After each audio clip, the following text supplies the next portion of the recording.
hubby is retiring, so to celebrate, I'm taking our parents to Germany today. I'm using your platinum card for the trip and plan to have a great time with it. This is going to be an amazing trip. What are you talking about? Exactly what I said. No, I don't understand what you mean by exactly what I said. Please explain. We need to hurry. Okay, we'll go soon. Sorry. I have to leave now. I'll hear the details when I get back. Just one thing. Does the credit card work?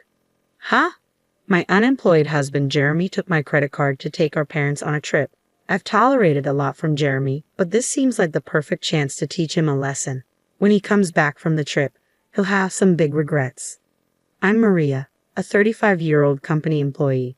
After graduating from a top university, I got a job at a major company and have been doing well there. Even though I'm only 35, I earn enough to support Jeremy, who doesn't work, and a child if we had one. But we don't have kids yet, though we're thinking about it soon. With a good job and income, I should be happy in my married life, but I'm not. The idea of having a child is just a possibility, but Jeremy not working is real. I'm not hungry for dinner because I ate snacks. That's fine, but what about your job search? I didn't go for an interview today. I just stayed home looking at job websites. Jeremy quit his job a year ago and has been job hunting since. Actually, he's been working part-time but doesn't stay in any job for long. He starts a job, quits soon after, takes a break, and then looks for another part-time job. You're looking at part-time jobs again, aren't you? I'm looking at both full-time and part-time. Why don't you stop looking for part-time jobs and focus on finding a full-time position? I know, but everything has its own timing. I wish Jeremy would find a steady job, but he can't be pushed too hard. He quit his last job because he had a conflict with his boss over work policies. That boss was known for being difficult. Jeremy stood up to him as the office representative with support from his colleagues. But when the situation got worse, his colleagues sided with the boss, not Jeremy. Because of that, Jeremy lost the boss's approval, felt betrayed by his colleagues, and found it hard to stay, so he left the company. Jeremy, dinner's ready. Can you bring it here? After quitting his job, Jeremy became reclusive and stayed in his room. After about 3 weeks, he started coming out and helping with household chores. All the dishes, really? Thanks. Then it's all yours. Yeah, I've got nothing but time, Jeremy said with a smile, but it didn't seem very genuine. After another 3 weeks, he started looking for jobs again. I have an interview today. Is it your top choice? Yeah, I'm going to get this job and start over. I'm rooting for you. Do your best. A month after quitting, Jeremy started job hunting seriously, but after another month, he still hadn't found a job. Why am I always getting rejected? Damn it, it's all my old company's fault. Don't get frustrated. You'll find something good. Of course I'm frustrated. I didn't do anything wrong. Jeremy might not be entirely blameless, but what happened at his last job wasn't completely his fault either. Still, quitting because of interpersonal issues doesn't look good to potential employers. It feels like I can't do anything right anymore. That's not true. You have an interview tomorrow. Let's work on your resume. It's pointless. I'm not going tomorrow. The constant rejections wore Jeremy down, but after a while, he became defiant. One day, I came home to find torn-up resumes on the living room floor. Knowing the interview didn't go well, I chose my words carefully. Can you throw that trash in the bin? I'm done. Done with what? Job hunting. We can live on your income, right? I don't need to work. True, we could live on my income alone. Some people don't work and do a great job as full-time homemakers, but that's not Jeremy's situation. He's just avoiding dealing with the tough realities. I understand his reluctance after the bad experience at his last job and the unsuccessful job hunt, but we need to face this issue directly. I decided to be patient with Jeremy for now. Jeremy, you still haven't found a job. What's your plan? I've worked hard before. This is just an extended break. I'm not just resting. I'm studying for the future. That's good to hear. Since Jeremy quit his job, his parents, Linda and Brandon, started visiting us more often. They were probably worried about him. Hearing that Jeremy was preparing for his next job seemed to ease their concerns, but it was a lie. The beer will run out today. Can you pick some up on your way home? It's running out again. You drink too much. Try to cut down a bit. Fine, I won't ask you again. I'll buy it myself. Jeremy wasn't studying or job hunting. Instead, he spent his days watching TV and drinking beer. He probably didn't want others to know he was unemployed. I didn't want to hurt Jeremy by telling my in-laws the truth, so I decided to keep quiet about his excuses. But after over 5 months without job hunting, I decided it was time to address it. Jeremy, maybe it's time to start job hunting. You seem more settled now. What? It's been less than half a year since the problems at my last job. You want me to work again so soon after that? I just think the break has been a bit long. Stop nagging. You don't understand my situation because your job is going well. I have my own struggles, you know. Everyone has work problems and relationship issues. We all try to solve them. Let's work through this together. I get it. I'll look for a job. Jeremy walked out in the middle of our conversation. It seemed my words had hurt him, but him agreeing to look for a job felt like a positive step. I decided to wait until he was in a better mood to apologize. I got a job because of your nagging. That's great. Where? At a nearby supermarket. So, you'll need to learn and work hard, right? It's just part-time. No need to work too hard. Part-time or not, a job is a job. Is that a problem? I wanted to say something to Jeremy, but maybe starting a little work could help him get back on track. I decided to observe and see how it goes. I'm home. Jeremy, you're back. How's the job? I quit the supermarket part-time job. Why? It hasn't been that long. A college student there was being bossy, telling me to always put the vegetable boxes at the bottom in storage. It felt like harassment. That student was probably just showing you how to do the job. In many workplaces, even a college student can be a senior. Jeremy kept finding new jobs but couldn't stick with any of them. It's been a year, and he still hasn't managed to keep a job for long. Jeremy, what job are you doing now? I'm working part-time at a pub now. I've never worked in food and beverage before, but it's interesting. I think I've finally found my calling. Really? That's great, but isn't the pay from a part-time restaurant job kind of low? That's fine. I'm currently apprenticing and aiming to go independent. So you plan to own your own place someday? Exactly. The income is small now, but I'm working hard for that goal. Then take this. Treat yourself to something nice for once. Jeremy continued to put on a good front in front of his parents, but it was all lies. He quit the pub job just 4 days after this conversation and even took an allowance from his parents. I couldn't help but feel disappointed in my husband, so I decided it was time to be firmer. Hey Jeremy, we need to talk later. I'm at a good part in the movie. You can pause it. I took the remote control from the table, paused the movie, and started the conversation. It's just pressing pause at a crucial moment. What's up? Jeremy, you're 38, right? That's a prime working age. Don't you think about the future? Spending all day at home drinking and watching TV isn't a plan. The future? There are plenty of 38-year-olds who aren't working. Many people enjoy life without a job. True, but those people usually have something else they're passionate about. Do you have anything like that? Yeah. I know you're upset about me not working. I'll look for another part-time job. Jeremy seemed set on sticking with part-time work. Given his reasons for leaving previous jobs and his struggles with job hunting, I had tried to be gentle, but it was time for him to get serious. I needed to be stricter. One day at work, I got a text from Jeremy. Dad's retiring, so we're going to Germany to celebrate starting today. I'm borrowing your platinum card to splurge on the trip. I panicked and called him right away. What do you mean, a trip? Exactly what I said. I don't understand. Please explain.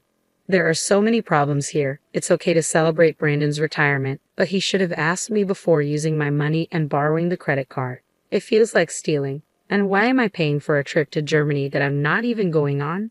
Jeremy was probably bragging to his parents, claiming the money was from his savings. The thought of it infuriated me, but one thing Jeremy said caught my attention. You mentioned borrowing a credit card. The one for our house? Yeah. Why do I have a platinum card? Some people think you need a high income for it, but that's not true. Your credit history, stable income, and other factors matter, and it's achievable even in your 40s. The annual fee is high, but I use it for the benefits and points. However, that credit card is in my wallet. So you took the credit card from home? Yeah, so I'm counting on you for the payment.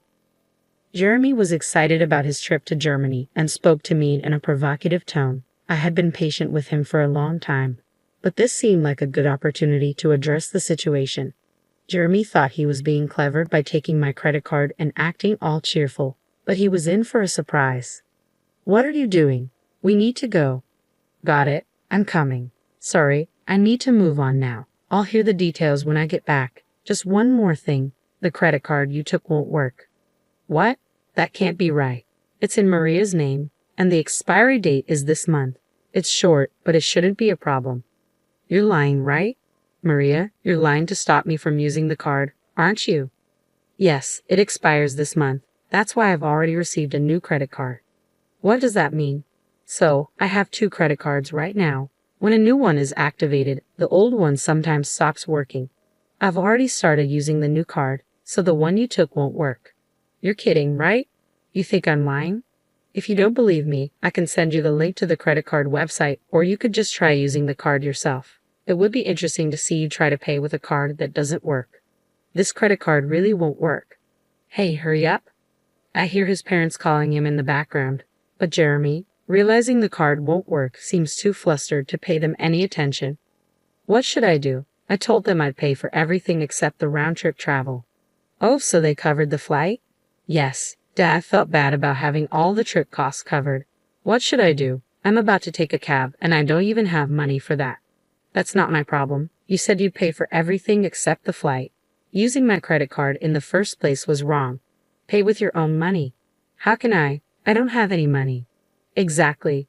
Jeremy, you haven't been working seriously. It's your fault for trying to look good by taking your parents on a trip without having the money. I'm at work, so I have to hang up now. I just wanted to tell you about the credit card. Wait, I hung up and went back to work. Jeremy, unable to pay for even the cab, would have to come clean to his parents. That night, after finishing work, I got a call from Laura.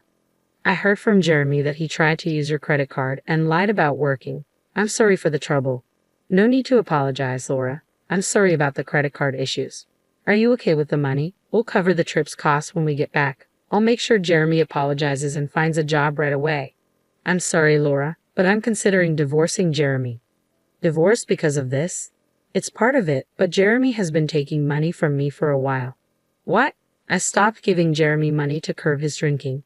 He started a part-time job and bought his own alcohol, but the salary wasn't enough for daily drinking.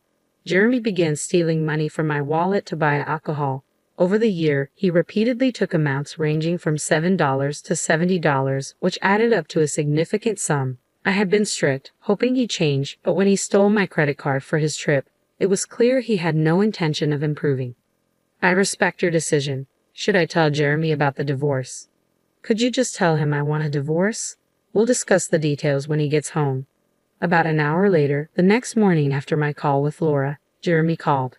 He must have heard about the divorce from her, but I had asked her to wait until he was back to discuss it. Too exhausted to deal with it, I decided not to answer. The next morning, after returning from work, I found Jeremy at home. He had cut his trip short. I'll work properly now. Please don't leave me, he pleaded as I entered the living room. Seeing Jeremy, he immediately apologized. His regrets seemed sincere, but came too late. He had a whole year to change and still asked for another chance. I had warned him repeatedly, but he squandered every opportunity. I'm not going to give Jeremy another chance because he gave up on me. My mind is made up. Can you leave? Please don't say that. If you don't leave, should I call someone to help you pack your things? I'll move out only if you can afford the rent here. Jeremy fell silent. He didn't even have the money for next month's rent, let alone any income. My words and the reality of the impending divorce made him realize the severity of his situation. With nothing to take, Jeremy seemed to be leaving the house, probably heading to his parents' place. I considered asking if he had money for transportation, but Jeremy isn't a child. He should manage his own affairs, money or not. I watched him leave, feeling a mix of sadness and resolve. After leaving, Jeremy went to his parents' house. Later, I received a call from Linda. My parents-in-law let Jeremy stay for one night, but then asked him to leave the next day. They were worried he might become too reliant on them if he stayed. They wanted to create a situation where he had to fend for himself. It must have been tough for them to send their son away, but they felt it was necessary for his recovery. Kicked out from his parents' home, Jeremy came back to our house, pleading with me. Please help me. I've got nowhere to go and no money. That's the result of your own actions. You need to handle it yourself. Everyone faces hardships. Sometimes it's necessary to ask for help, but all you've done in the past year is abandon your responsibilities and do as you please. I didn't let Jeremy into the house and turned him away from the doorstep. The divorce went through eventually. Despite his reluctance, with the support of his parents, it happened faster than expected. I don't know what happened to Jeremy after we split. He's probably still jumping from job to job and making excuses for himself. I used to think I'd feel lonely without Jeremy, but I was surprised to find that I didn't feel lonely at all. Instead, I felt a weight lifted off my shoulders. Living with Jeremy had been incredibly stressful. His attitude and constant need for reassurance kept me on edge. I was always walking on eggshells, afraid of saying something that might upset him. Now, without him around, I don't have to worry about that anymore. My life has become much more comfortable. I hadn't realized how much of a burden our relationship had been. I was constantly trying to support him both emotionally and financially, and it drained me.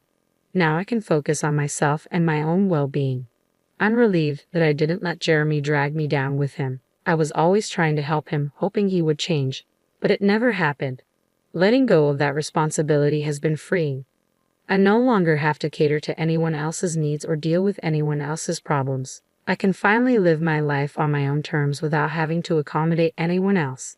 It's a fresh start, and I'm embracing it fully. I have more time for myself, more energy to pursue my own interests, and a clearer mind to think about my future.